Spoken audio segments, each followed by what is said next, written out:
Sabay-sabay natin alamin ang mga kaganapan na nangyayari sa ating bansa.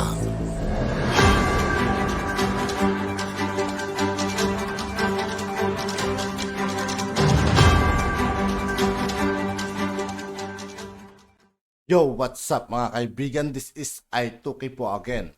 Ngayon nandito ulit tayo sa channel ni Pinas News Insider. Dito ulit tayo magbibigay ng komento at reaksyon. Kaya samahan nyo ako guys. Let's go! Naniniwala po si Attorney Franklin Quijano, itong chairperson ng National Commission of Senior Citizens at dating economics professor sa San Carlos University sa Cebu na ang 7.6% na paglago ng ekonomiya ng Pilipinas noong nakaraang taon ay isang magandang indicator para sa performance sa benchmark ng kasalukuyang administrasyon. Kailanman kinilala ni Quijano na marami pang dapat gawin sa mga susunod na taon para mapanatili ng kasalukuyang administrasyon ang paglago po ng ekonomiya. Binanggit niya na ang paglitaw ng mga natural disasters ay may negatibong implikasyon sa ekonomiya at sinabing ito ay isa ring kontribusyon sa gross domestic product o GDP ng bansa. Ang digital transformation, vida at infrastructure development ng gobyerno ay maaring makatulong naman para mapanatili ang positibong momentum ng ekonomiya po ng Pilipinas.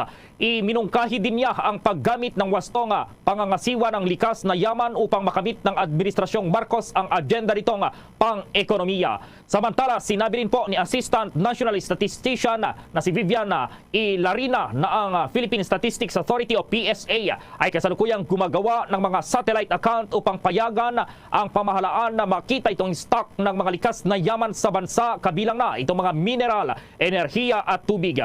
Upang higit na mapalakas ang ekonomiya, binigyang diin ni Ilarina ang pangangailangan ng mga ahensya ng gobyerno na magpatupad ng patakaran, programa at interbensyon batay na rin sa datos na nakolekta po ng Philippine Statistics Authority. Sa iba pang mga balita, ipinagkibit balikat lamang po ni dating Pangulong Rodrigo Duterte itong desisyon ng International Criminal Court o ICC na magpatuloy sa preliminary investigation sa kanyang war on drugs. Ito ang inihayag ng kanyang dating tagapagsalita na si Attorney Harry Roque. Sinabi po ni Roque matapos bigyan ng otorisasyon ng International Criminal Court si Prosecutor Karingkana na muling buksan ang pagsisiyasat sa mga posibleng pag-abuso sa karapatan at krimen laban sa sangkatauhan na ginawa sa ilalim ng administrasyon ni Pangulong Duterte. Sa isang pahayag, sinabi ng dating tagapagsalita ng palasyo na iginiigit din ni dating Pangulong Duterte na hindi kailanman papayagan ang mga dayuhan na umupo sa paghatol sa kanya hanggat handa at kaya ng mga korte ng Pilipinas na gawin ito. Mapagpakumbaba siyang magpapasakop daw sa prosecution at judgment ng alinmang lokal na hukuman. Handa siyang harapin ang sinumang nag-aakusa laban sa kanya. Dagdag pa niya, ang dating punong ehekutibo ay hindi kailanman sa ilalim sa kanyang sarili sa ilalim ng legal jurisdiction ng anumang foreign body dahil ito ay isang insulto sa kakayahan at impartiality ng ating criminal justice system. Paulit-ulit na hinimok po ni Duterte ang mga umano'y biktima ng war on drugs ng kanyang administrasyon na magsampa ng kaso sa Korte ng Pilipinas. Ayon pa kay Roque, pag-aaksay ng oras at resources para sa International Criminal Court itong pagpapatuloy ng investigasyon. Diba? Dahil punong-puno ako ng pag-asa. Punong-puno ako na, tangina, natumba na natin ang dilawan. Pero yung pala, magkaalyado pala kayo. Nasasabi ko ang dilawan. Sino kalyado ng administrasyon? Hindi ba mga dilawan? So bakit? Kailan to titigil, Mr. President, na ang First Lady ang magde-decide para sa iyo? Umasa ang 31 million sa iyo. Grabe yun, ha? Marcos ang pangalan. Marcos. Hinarap namin lahat dito. Ang mga, mga kalaban ng bayan. Mga rebelde, mga kaliwa. Dahil maasa kami, Marcos. I told you so. Sinabi ko na sa inyo yun eh. Ayaw niyong maniwala eh. Ngayon, ano nangyayari? Mas dilawan pa sa dilaw ang inilagay na ninyo. Diba? Mas dilawan pa sa dilaw ang inilagay ninyo dyan sa Malacanang. Kaya nga sinabi ko na sa inyo ito, di ba? Sinabi ko na sa inyo to na yung may mga narinig kasi ako, sabi nila patay na ang dilaw. Wala na yan. Hindi ko totoo yun. Hindi nyo lang alam, pinasok na tayo ng dilaw sa gobyerno. Nandyan na ho sila. Alam mo, ginawa nila, ito lagi nilang sinasabi to, itong mga hindot na mga ano na to, sinasabi nila, na kesyo daw, si Isko Moreno pa daw yung, anong tawag mo dito? Trojan horse. Hindi ho totoo yun.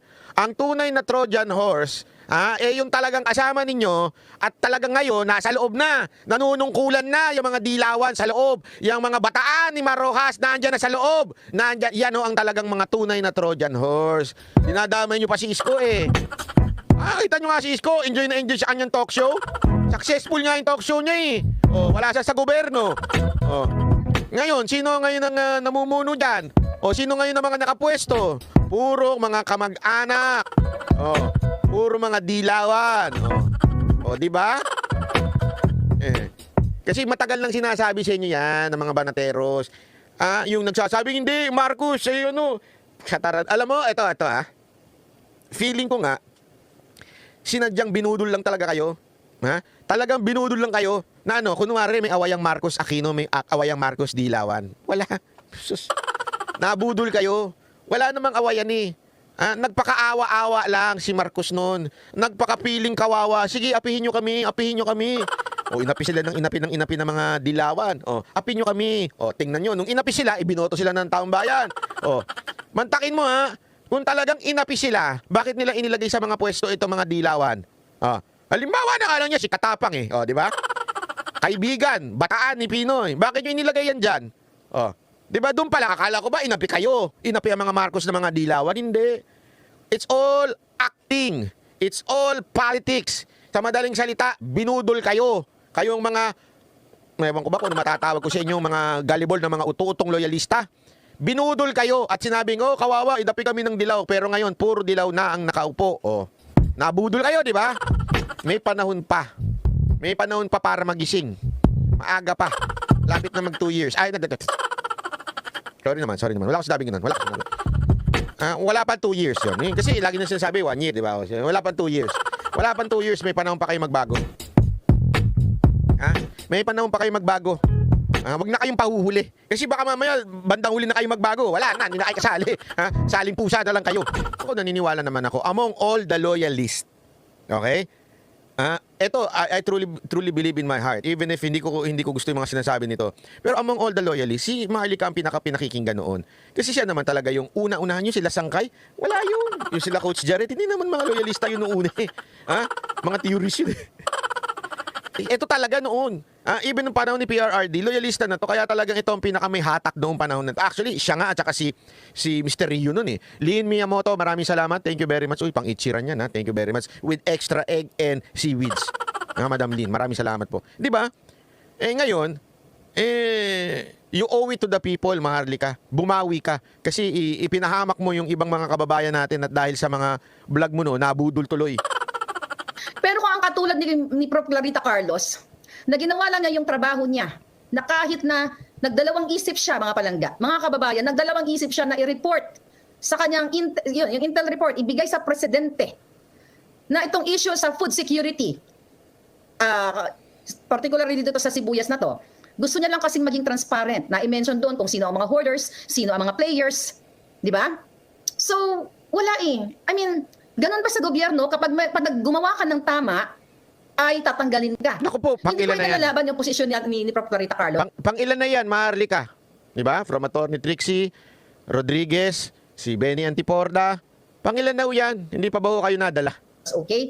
And I believe masaya naman sa kanyang ngayon, sa kanyang life ngayon, pero makikita mo sa kanyang mga post, medyo may mga pahahaging, may mga patama. I don't know kung hanggang kailan niya kung kailan siya puputok. Pero ang katotohanan, yun ang problema kasi, kaya nga nung una hindi ko pinapansin yung mga banat ni Clarita kasi puro pahapyaw Naiirita ako doon sa parinig. Diretsuhin nyo na lang. Wala ho ba kayong pagmamahal sa bayan natin, Madam Clarita? Naintindihan ko na you're medyo matanda na po kayo, ayaw nyo na siguro ng stress, kaya lang pinasok nyo yan pinasok nyo yan, pumayag kayo, hinayaan nyo yung appointment. So you owe it to the Filipino people what is really happening in our country, what is really happening to our government. You owe it to the people. Tinanggap nyo yan, madam So, sorry, kaya nung una hindi ko masyadong pinapansin yung parinig Mas gusto ko ng konkretong At ito nga, mukhang may mas alam si Maharlika sa mga nangyari, kaya ako ho piniplay dito. Mr. President, hindi totoo, sana naman maging tapat tayo sa taong bayan na hindi totoo hindi masaya si Clarita Carlos. Baka naman kayo ang hindi masaya kasi dahil sa intel niya. Naku po! Di ba? Bakit tatanggalin ng isang tao? Okay lang kung tatanggalin siya kung talagang hindi siya productive sa kanyang trabaho. Pero kung tatanggalin nyo lang ang isang tao, isang appointees ni First Lady, dahil sa kanyang nabigay sa inyong report, kung sino-sino ang mga taong sangkot sa sibuyas, niloloko natin yung taong bayan. The reason why hindi ako ni piso, hindi ako nanghingi sa inyo. Hindi ako nagpabayad sa inyo dahil gusto kong maging part ng pagbabago at pagbangon. Kasi kung maging katulad ako ni Tuning at ni Taning, Nako! mga kaibigan, Ano, yung mahilig sa hosto?